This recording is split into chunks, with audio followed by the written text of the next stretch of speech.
Hindi nga matatawaran ang galing at ang kontribusyon ng nag-iisang comedy king na si Dolphy pagdating sa ating kultura at sining. Bumuhos ang pagmamahal ng sambayanan sa taong nagdulot ng tuwa sa loob ng mahigit 6 na dekada. At ngayong umaga, muli nating sariwain ang kanyang naging kontribusyon at alaala mula sa kanyang malapit na kaibigan at naging katrabaho sa TV sitcom at pelikula na si Tita Nova Villa. Magandang umaga, Tita Nova. Good morning po. So, nakadalaw pa kayo sa Makati Medical Center nung nandun siya. Nagkaroon ba kayo ng pagkakataon na mag-interact o makausap siya? Actually, I just arrived from the States. Tapos, from the airport, dumiretso ako sa Makati Med. Kasi hindi nga maganda yung balita din sa Amerika na grabe siya, nasa ICU. Natakot ako, baka hindi ko siya abutan. So, sinyortcut ko na yung pag-uwi ko.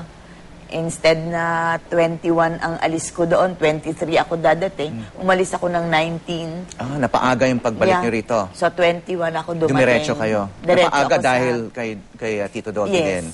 Okay. Ngayon, pagdating ko doon, nasa ICU siya. Napaka-delikado talaga. Pero buti meron namang window na may salamin. So, doon lang ako sa window. Tapos yung may mga doktor doon, tsaka mga nurses, sinasabi ko, pakibulong nga, sabi ko, na kasi marami siyang tubo. Kararating ko lang, galing Amerika, baka mamaya may dala akong virus, o ganoon. So, I'm not supposed to enter that, ICU, no? Sabi ko na lang, nakadumidilat siyang ganoon. Pakibulong sa kanya, sabi mo si Tita Nova nandito, okay? Binubulong. Si Nova Villa, gano'n. Umaganon. Pero, awang-awa ako talaga because parang hirap na hirap siya talaga sa paghinga niya kasi may mga tubo, gano'n. Parang, hindi ko na nga malaman kung naintindihan pa niya yung binulong sa kanya. You know? Okay, memory lane muna tayo, no? Matagal niyo siyang nakasama sa Home Along the Riles at iba pang 15 years. Programa at may mga pelikula pa, no? So Home Along the Riles muna, 15 years, no? Kumusta naman siya bilang katrabaho, co-star doon?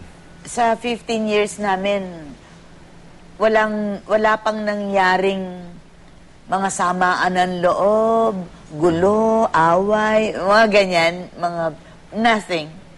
Hindi siya natetense on the set? Lagi bang palabiro? Kasi yung image niya nga, yes. no? Lagi nakangiti. Pero off-camera, kumusta naman siya? Did he have very serious moments? The same. Masayahing tao. Gusto niya kasi kwentuhan eh. Mahilig siya magkwento. Hindi siya nape-pressure dahil hindi niya maalala yung lines or wala akong ganung klaseng tension sa set? Meron dumating na sa 15 years, siyempre, yung mga malapit na sa mga 13th year, 14, naglalaps na yung memory. No? There are some dialogues na hindi na niya matandaan. Kaya sabi ko nga, natuto yata ako maging ventriloquist. Kasi hindi niyo lang nahahalata na dapat line niya para sumagot kung sino yung dapat sumagot. Kailangan masabi niya yon. Nakatitig lang siyang ganon. So, kunyari, gumaganyan ako. Alam mo naman, nire-romantis ako, kunyari. Pero nakadikit ako sa tenga.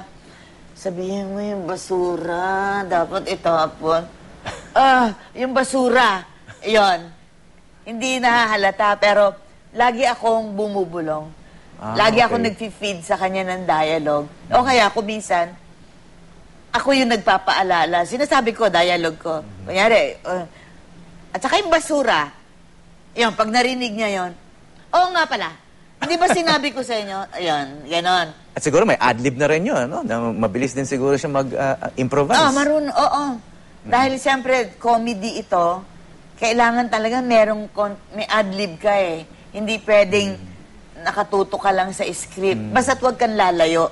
Alam ninyo kung ano yung sitwasyon, alam mo kung ano yung takbo ng istorya, yung ganon.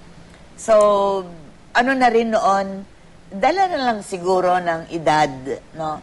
Pero, noon pa, dati naman kasi na siyang may hika. Bata pa siya, may hika na siya. So ngayon, So meron siyang gamot sa set or nebulizer or paano siya? meron. Oo, nung bandang huli na talaga, hindi. Nito na lang, about 2 years ago, ano na siya, meron ng oxygen sa set. So, comedy rin itong programang ito. Nagme-mentor ba siya sa mga mas batang cast members? O nagtuturo siya? Dahil siya nga yung master dyan eh. Always naman. Oo, kinukwento niya. Dahil bakit siya nagkukwento? Makulit din kami. Kami na mga kasama niya. Tito Dubs, ano ba ang ganyan. O, nung Japanese time, gano'n. O, nagpapakwento kami. Nung Japanese time, ilang taong kayo? Nasaan kayo nun? Ako noon, something, 12 years old, o ganyan. Naku, makita mo, bombahan talaga. Alam mo talaga, ang sarap magkwento, you know? Nai-imagine mo ngayon yung mga kinukwento niya. So, ang talas ng memory niya, mula nung gera pa? Yes, oo. Tapos, ano ba ang ginagawa sa vaudeville? Ano ba ang ginagawa mo doon? Do you dance? Ganyan. Parang nga kami mga reporter. Tapos, sinasabi niya, oo, kasama ko si Tugak, si Pugak, si Tulindoy. Pati mga pangalan pa, naalala niya. Oo, mga yumauna na lahat yun, siya na lang talaga yung natitira. Parang inuna muna sila lahat. So bago kayo nagsama sa Home Along the Riles, nagkasama kayo sa ilang pelikula mulang 1960s pa, no? Yeah, 1964 nasa FPJ production ako. I was discovered by FPJ mismo, si Fernando po. Ngayon, at the same time, he is a producer. So, ang FPJ, hindi lang FPJ production, meron pang Dilanor production. Ronald, ibig sabihin nun. Kasi Ronald pangalan ni FPJ. Ngayon, so yung Dilanor production, nag-produce ng Daigdig ng Fantasya. It's a fantasy movie na puro chocolate lahat yan. Talagang chocolate. Ginastusan talaga ni FPJ. Ako yung, doon, Encantada. And si Dolphy? Dolphy is my leading man. My first time to meet Dolphy, kandidibo ko lang. And siya, of course, was still a young man, no? So young pa siya, oo. Okay.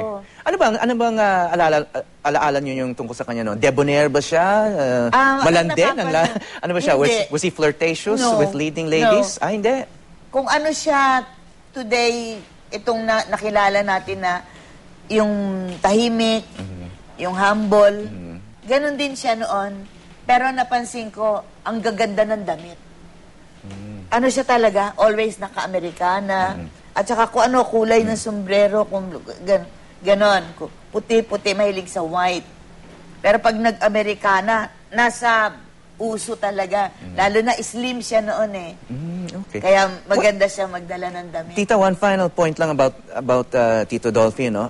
Kasi nakilala siya bilang isang komedyante, pero marami siyang ibang talento, no? Marami. Nag-umpisa yan, dancer, at sinabi niyo kanina, marunong din siya sa martial arts. So, pwede rin siya maging action star. Para siyang, yun? 007? Ano ba yun? 007, James Bond. James Bond. So, kaya rin niya yung mga ganung roles nung bata siya. Lumulundag yan. Nag-harness din yan. At saka, mga karate, mga palipad-lipad na mga paa, ganon. Sa loob-loob ko, eto may hika, pero lipad ng lipad. Oo.